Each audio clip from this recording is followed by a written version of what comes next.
करोड़ों की प्रॉपर्टी का लालच और अवैध संबंधों को छिपाने के लिए एक शातिर भाभी कातिल भाभी बन बैठी।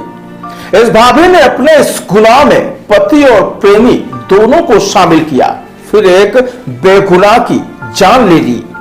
खास बात तो यह है कि भाभी के पति ने पत्नी के कहने पर जिसका कत्ल किया वह उसकी अपनी सगी बहन थी, जिसकी कलाइयों पर वह कभी अपनी रक्षा का सूत्र बांधती थी। आज वही उसकी कत्ल का भागीदार बना।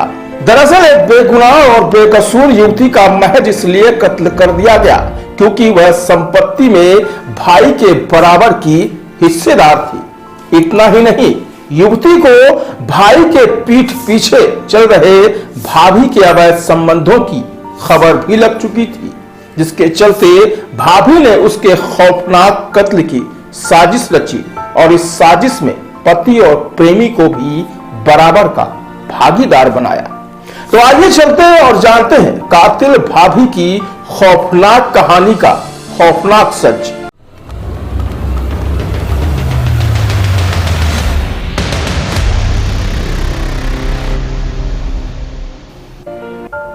दो नवंबर की सुबह उत्तर प्रदेश के बागपत में शमशान के पास एक जलता हुआ सूटकेस मिला। सूटकेस से धुआं निकल रहा था। तभी ग्रामीणों की नजर पड़ी और जाकर देखा तो सूटकेस के भीतर युवती की लाश थी।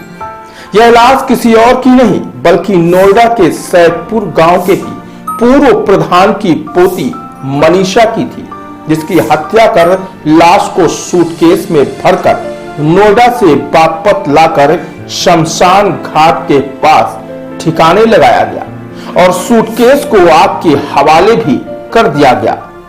बागपत की कोतवाली पुलिस ने जब इस मामले की छानबीन शुरू की तो सबसे पहले एक क्लू मिला और वह क्लू था एक संदिग्ध कार जो गांव में आते और जाते दिखी।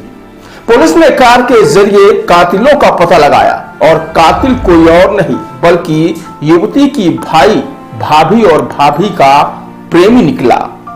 पुलिस के मुताबिक मनीषा की हत्या उसी के भाई मनीष, पत्नी शिखा और शिखा के प्रेमी पवन ने मिलकर की। दरअसल शिखा पवन के बीच कई सालों से प्रेम प्रसंग चल रहा था, जिसकी भनक मनीषा को लग गई थी और उसने इसका विरोध किया था। भाभी जब नहीं मानी तो मनीषा ने प्रेम प्रसंग के बारे में अपने भाई मनीष को बता दिया, जिसके बाद शिखा ने बड़े शातिराना ढंग से मनीषा को अपने रास्ते से हटाने की योजना बनाई। चूंकि मनीष और उसकी बहन मनीषा करोड़ों की प्रॉपर्टी में बराबर के हिस्सेदार थे, मनीष अपनी बहन के खिलाफ था।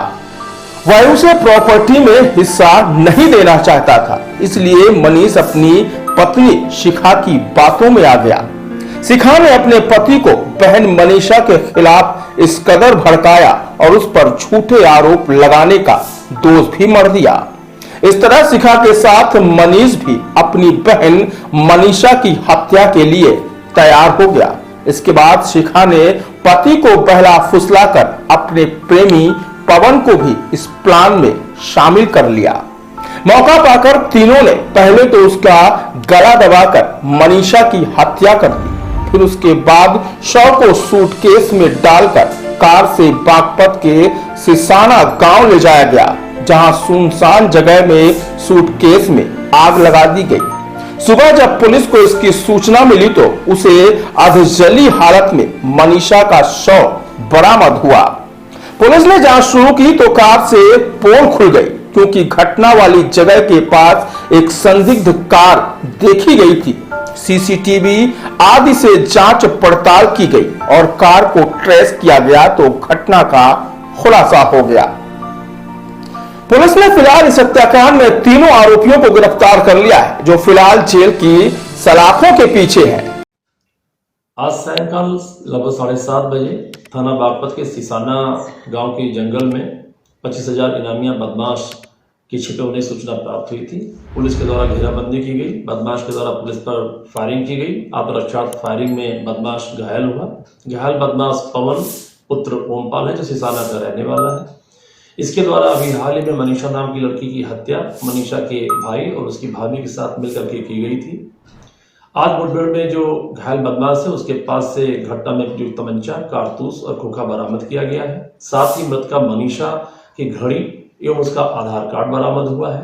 पूछताछ में इसके द्वारा बताया गया कि इसने मनीषा की हत्या उसकी भाभी और उसके भाई के साथ मिलकर के की थी, जिससे कि पवन का उसकी भाभी यानी कि शिखा के साथ जो मधुर संबंध है उसमें कोई बाधा न रहे, साथ ही साथ मनीष को प्रॉपर्टी का पूरा हक मिल जाए। इस घटना में जो संलिप्त तीनों अभियुक्त उनको गिरफ्तार कर जेल भेजा जा रहा है।